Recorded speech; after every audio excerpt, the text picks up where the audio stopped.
Welcome back. I'm Ginger Locke, and I'm here again with Joe Powell, who's the EMS coordinator for Rialto Fire Department, and Kevin Joels, the division chief of EMS for Lawrence Douglas County Fire and Medical. In episode 1, we discussed the journey they've been on. They've been trying to increase survival from cardiac arrest. And what they've learned is that there are some key ingredients to making that happen.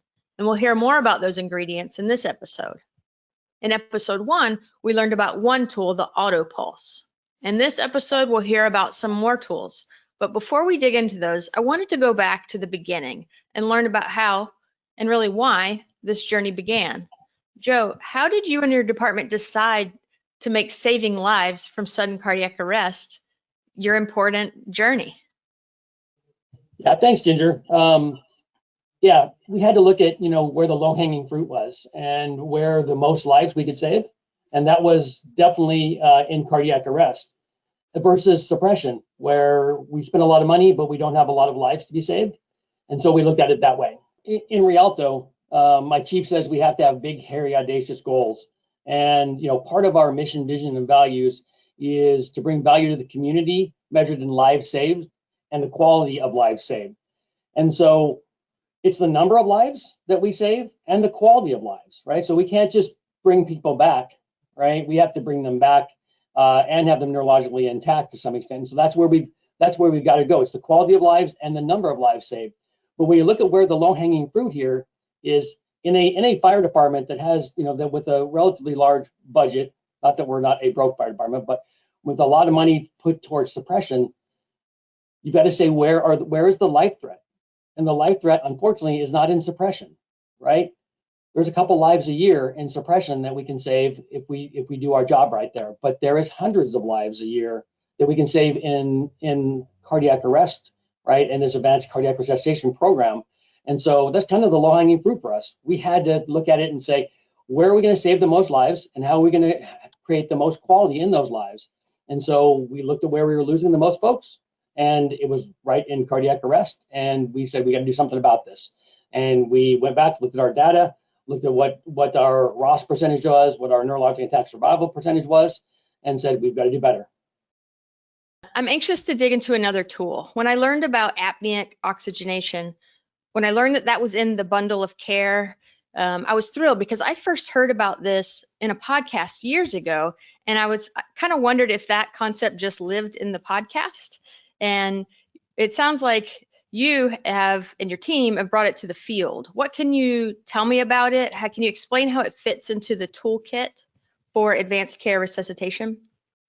Sure. So when we started this whole change of culture in cardiac arrest care, this was just another opportunity for us to provide care to the patient without really having to physically do something once we've added the nasal cannula to the patient. So when we add that nasal cannula to the patient, we put it in their nose like a normal nasal cannula would go, and we turn on high flow O2 at about 15 liters per minute. And that is allowing for that patient to receive oxygenation in a passive way while we're doing continuous uninterrupted CPR. And so while we're preparing other things such as medications, the electricity that we may deliver if the rhythm is shockable, it's allowing for every compression to act like a mini ventilation. And the positive and negative pressures within the chest, it's happening without us having to hold a bag valve mask or intubate or use a supraglottic airway early on in the cardiac arrest. As we've progressed over time, some of the entities that are doing what we're doing continue to do apneic oxygenation. It's a tool that is great for agencies that don't have a lot of personnel early on in the cardiac arrest, some rural departments or departments that may have an ambulance that goes first and then waits for the triage, and then they ask for more people to come. And it's helpful so that patient is being able to be ventilated in a passive way while the minimal crew or other crew members are able to do other parts of the cardiac arrest. And as we have progressed in our protocol, we have been able to, sometimes we'll use apneic oxygenation, and sometimes if we've got the crew on scene, then we'll insert a supraglottic airway earlier, which is obviously delivering ventilations early on in the cardiac arrest if we are unable to to insert a supraglottic airway or an orotracheal intubation, then we will continue with the apneic oxygenation. Thanks, Kevin. Joe, I wanted to ask about another tool, the rescue pod. It's in the toolkit, and it's actually the tool I know the least about. I know it's non-invasive and that it regulates intrathoracic pressure. What can you teach us about it, and how does it fit into the toolkit of survival from cardiac arrest? Yeah, Ginger, the rescue pod or the impedance threshold device was actually the second tool that we implemented here at Rialto. Our CQI coordinator, Kevin Dearden, and our Chief Grayson at the time brought in the rescue pod and said, hey, look at this. We think this might have some benefit. And if you haven't heard of the rescue pod is just simply a device that goes on the end of the endotracheal tube or whatever tube that you're using. And it helps create a negative interthoracic pressure in the chest. And so why do we want a negative interthoracic pressure in the chest? This makes no sense, right? You don't want a negative pressure there, right? You're trying to do compressions and you're trying to build pressure. But the bottom line is that we have a problem. So remember that ICP in cardiac arrest is your enemy. ICP is the enemy. Every time you do a compression, you're spiking ICP, and ICP goes through the roof. You're frying a couple million cells every time you do a compression. So we have to fix that. How do we fix that?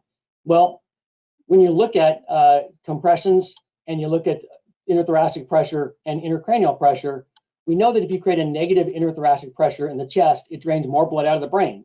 And remember, this is a blood in, blood out process.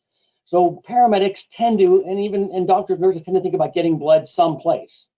But to get blood someplace in a closed system, you got to get blood out of that place. You have to get hypoxic, acidotic blood out of the brain and decrease ICP to get good, fresh, oxygenated, proper pH blood back into the brain. So creating a negative interthoracic pressure here actually draws blood out of the brain, decreases ICP, increases blood flow back to the heart, and increases cerebral perfusion back to the brain. So that's how we do that. We put a rescue pod on the end of the endotracheal tube. For us, when we put the rescue pod on, combined with continuous compressions, we went from 23% ROSC to 40% ROSC. So 17% increase by using the rescue pod. And so we were very happy with that process. Thanks, Joe. You know, so much emphasis through the years has been on what is happening to the heart during cardiac arrest management. This has been a good reminder that a key outcome is really how the patient fares neurologically when they survive sudden cardiac arrest. Let's hear from Dr. Hawley about his thoughts on apneic oxygenation and how the rescue pod improves outcomes. Well, thanks again. I'll be happy to jump in on that. I feel pretty strongly about both those subjects. I think the apneic oxygenation piece is really quite important. We certainly use it in all of my services.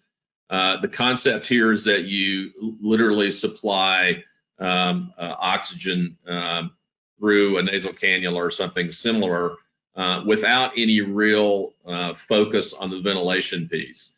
And the goal here is to allow the chest compression component of CPR to provide some small amount of ventilation, really just as a bridge to more definitive airway management and ventilation management.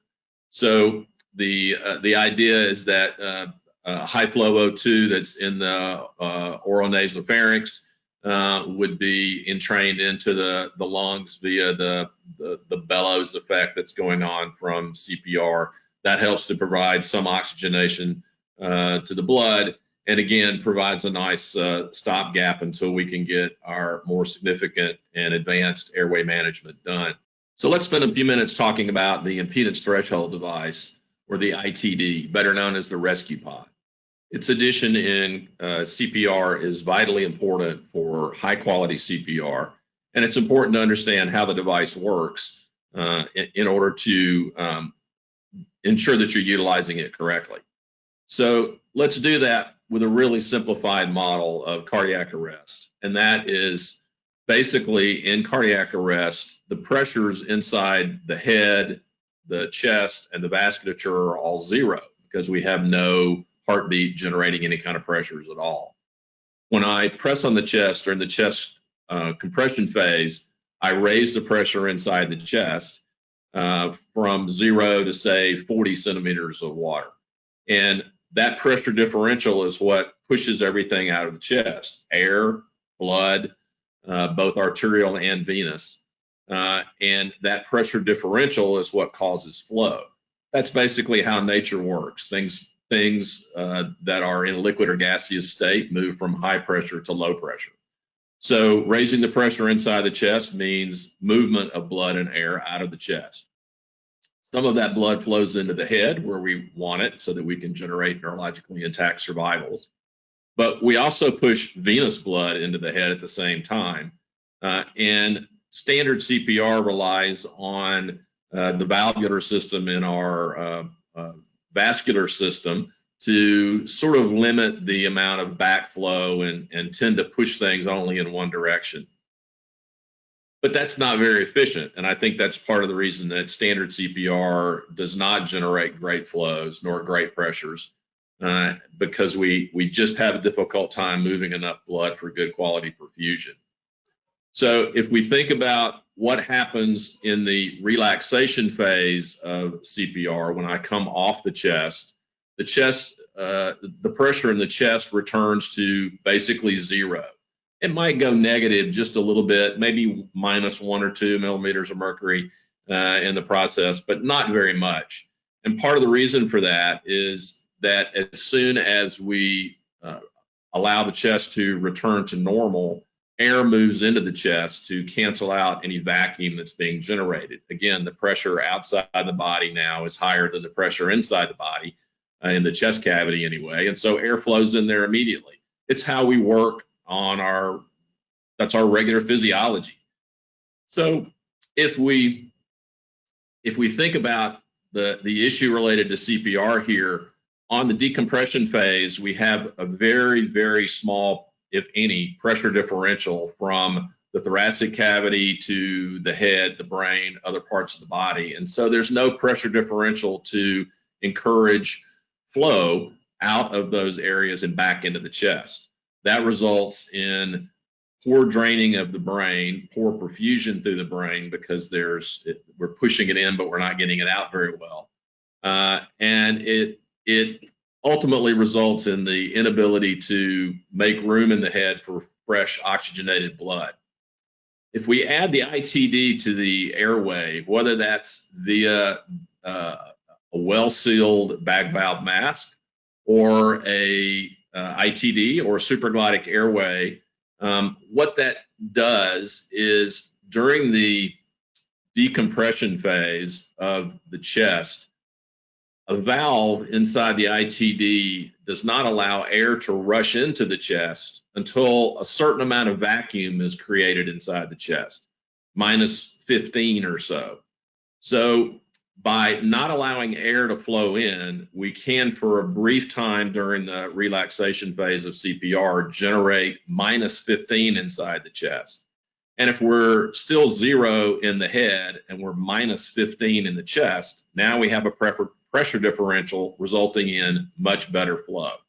So the ITD works by enhancing the amount of vacuum that's in the chest, and that significant pressure differential results in flow. So now if you think of cardiac arrest, you press on the chest, you raise the pressure inside the chest, and you get a pressure differential between the chest and the head. You push blood out of the chest and into the head.